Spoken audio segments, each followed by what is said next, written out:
Hello and welcome to the Higher Education Issue Hour. My name is Matt Ryan, and today we'll be delving into the topic of spring break or spring broke.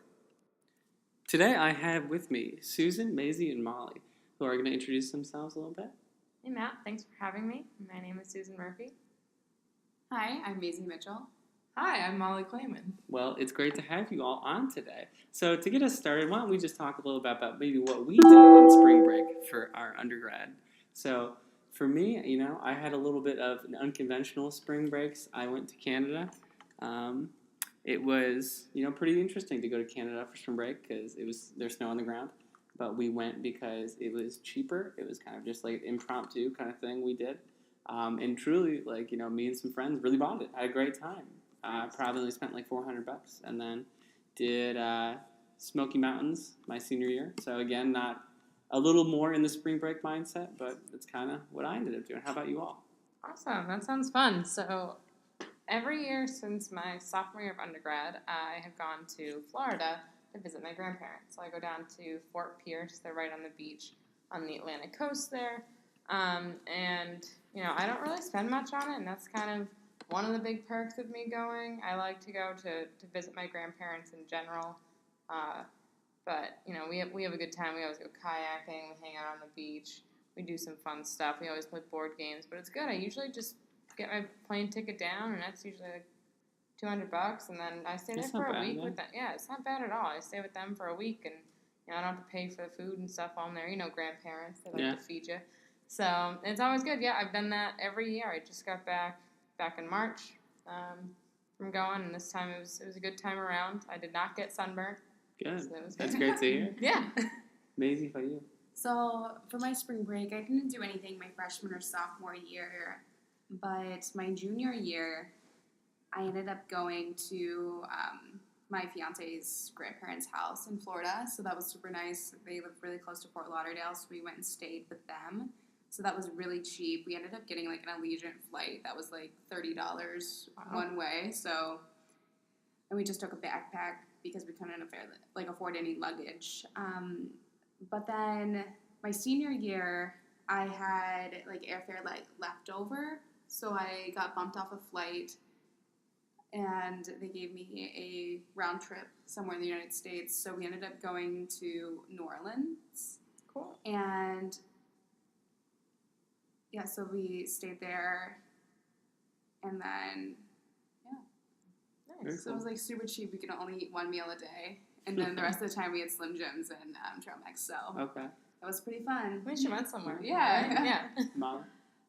So I didn't really go on spring break much besides my junior year, which we went to Florida, a group of us, but we stayed at one of my friends' grandparents' condos. So that helped us save some money. We just left them money at the end of the trip.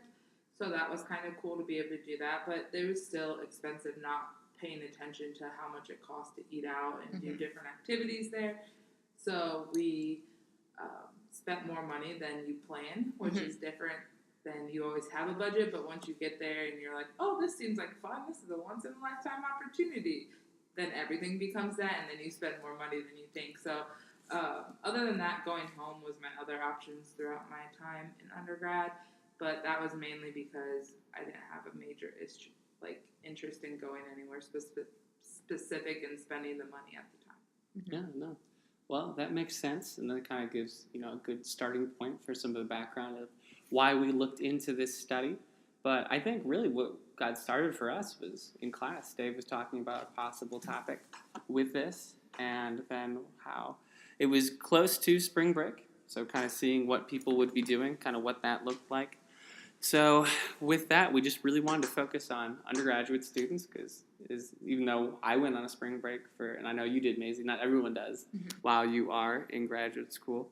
But yeah, so we just started talking to students basically. So we were able to get 200 participants to take a survey, which was short, sweet, to the point, and from that, we had initially 30 people who were interested in doing interviews, and we kind of a little bit less tapered off that actually did end up doing that. So Maisie, do you want to talk a little bit about what you found with interviewing some of the students? Yeah, so Molly and I both conducted interviews, just our schedules worked and aligned with that. a lot of students didn't go on spring break. A lot of them went home for the most part. But I think they wish they would have gone, but not in a traditional sense. So I asked general questions like, have you been on spring break? Like, what would your spring break look like? Have you done a university-sponsored spring break? And a lot of times they didn't know anything about any of the university-sponsored spring breaks. But then I kind of explained to them, like, what the university has to offer right now. And I don't think any of them, like, really felt like that was something that they wanted to do. Like they didn't feel super outdoorsy. One of them talked about wanting to do a study abroad opportunity, but because it's thousands of dollars, they weren't able to do that. So I started explaining at the end of my interview kind of what my ideas would be for this. In the end, we'll kind of touch on that later. But they seem to be very excited about culturally enriching spring break trips. I think that kind of like with our spring break that we just talked about, maybe sharing our stories with these students maybe could even like inspire them to go on breaks as well, because I think that a lot of times what we were finding in this research was, just the typical view of spring break, like going with all my friends on a cruise or they're going down to Cancun or something like that, makes a spring break pretty unattainable in a lot of students' minds. But, Maisie, as you talked about, like, yours were pretty cheap both times, and you still had a lot of fun. So I think that, we can start to, backtrack on that stigma of that a spring break has to be this big, fancy trip that you have to spend thousands of dollars on. When in reality, I think, 63% of our students that we surveyed spent less than $100 on their spring break. Yeah. So maybe sharing that with other students would lessen that stigma. No, absolutely. And especially if we showed them some of the data that, of the nearly 200 people we talked to, only 7 spent more than $1,000. Mm-hmm. And I would assume that if we looked at that, it would more often than not be, they would have answered in addition that they had help or that it was their family that did fund that trip. When there is so many people that it is much more attainable to spend, $100, $200 for that project. Mm-hmm. So, Maisie, when you were doing your interviews, what did it seem that students would feel comfortable spending? Yeah, so I talked to them and asked what would be the amount that you would spend, and a lot of them felt that it was between like $250, $300 they'd be willing to spend if we could make this a very enriching experience for them. Oh, yeah, and that makes sense because, $200, $250, that sounds a lot more feasible than, $1,000, $700, $800, especially when, through the interviews, if you want to touch on what the students were saying, when students would ask them, what are you doing for spring break? What do you do for fun? Anything like that. I know you had mentioned that they really didn't know what to say. Yeah, a lot of them didn't know what to say. They thought, I just have to go home. I don't have another choice. I wish I could do things, but I can't. But at the end of my interview with them, I started explaining the theory, Bourdieu's theory of social reproduction, and going from there and talking to them about the idea of moving up in social classes and how they felt that their social class affected their future, and having that social capital, economic capital, or cultural capital. A lot of I thought it was funny. We went through and I asked, what does cultural capital mean to you? And they're like, I don't know, because I kind of went in there and I was like, cultural capital is you gaining experiences from different cultures, and even within the United States. So we started talking about what if we did a trip to DC and you got to see museums and things like that, or what if we did a trip to Chicago and there's so many free museums there, and they were just talking oh my goodness, I've never got to go to a place like that. Or a lot of students were like, I've never been out of Ohio, and I was like, that kind of hit. I was like, wow, these students, I feel even though these are small drivable distances, that it could make a huge impact on their life, and being able to have those experiences and be able to talk about those in the future, I think this will help them build their social capital, cultural capital to be able to move up in social classes in the future. Because a lot of the students that we interviewed with were first generation students, and that like we didn't directly ask that, but they came out in conversations. Yeah, and trips like this that you're mentioning, where they could go to Chicago, DC, something close, is something that I think that the university could easily offer. I know we were discussing a little bit during our project presentation about, some grants or some scholarships that can definitely be looked into. So I don't think that it's necessarily anything that would be out of reach for any student. And they can always apply for a scholarship or something like that, even if, the university says, they're able to get the per person price down to something like 100 or 200, and then maybe even allow for scholarships after that for students to apply for. So I think these solutions that we're bringing up are something that is attainable for the university to offer. I think especially because of that, there is a lack of it right now. We have global opportunities and study abroad, but again, there's usually a barrier for entry in terms of cost there.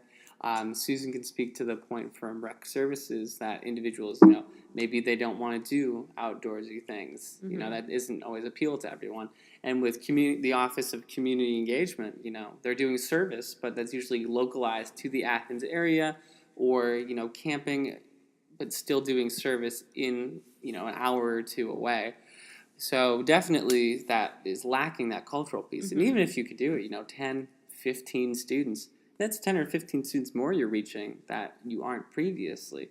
Right. And then with your point, Maisie, about social capital, that people feel they need to keep up with others based on what they see on social media, and that skewed perception that so many people are going down to Florida, so many people are going to a student I know went to Italy, so going to Italy. These are not the majority. These are small groups of individuals, whereas other people can take part in those experiences. Yeah, and I think it's definitely important to realize that these trips don't have to be a week long. Yeah. Because they're driving distance, we can drive there, go, stay 3 nights, 2 nights, whatever it ends up being, and make this an opportunity for students to be able to, like a crash course into whatever city they're going to, and then kind of going from there. But Yeah. I think the main issue that we're finding here is that students don't have the opportunity to really take a break during their spring, or they don't know of the different opportunities that they could possibly have. And that's causing for students to not be aware of where they land in social class. Like, one of the main questions that we were getting when we were surveying students was, do I identify myself as what my parents are, or like me? And that was something that I think that students are obviously confused about. They don't know where they're at. So this is something that is evidently an issue on this campus, and of course it probably is in most other campuses as well. Absolutely. So, providing these options where, Matt, as you said, the university really doesn't provide all that many options for students right now, and I think it's something that the university can easily fix, where they're only offering these, these service trips, or as you said, like with Outdoor Pursuits, where it's a kayaking trip, and the trip is like $500 without equipment and everything, so that's not really feasible. Plus, it only markets to a very small population. Not most students are going to want to go on a week-long kayaking trip. yeah, and I think it also leaves out major groups that may have not be able to do that physical activity. Yeah. I think that, especially with our results of only 3% even engaging in that university-sponsored spring break, really shows that for our implication to practice, what we're looking to do is promote and plan those. Find the office on campus that can promote and have the ability to offer those to our students, Right. and understand their background and their cultural capital that we're trying to give them during their experience at Ohio University or whatever institution we end up going to. But we focused here at OU, Ohio University. So Yeah, this is something that student affairs professionals definitely want to start thinking about. It's not necessarily an issue that you think of first when you think about all the different issues that you need to tackle on a college campus, but it is something that's obviously having an impact on our students. And, spring break a lot of times is really huge for us to get through the rest of spring semester, to really power through, because it's a long year. So I think that for student development and in providing the experience that we want to provide in a higher ed environment, then it's something that, we're definitely going to want to look into as student affairs professionals. Yeah, thank you, and this is the group signing off.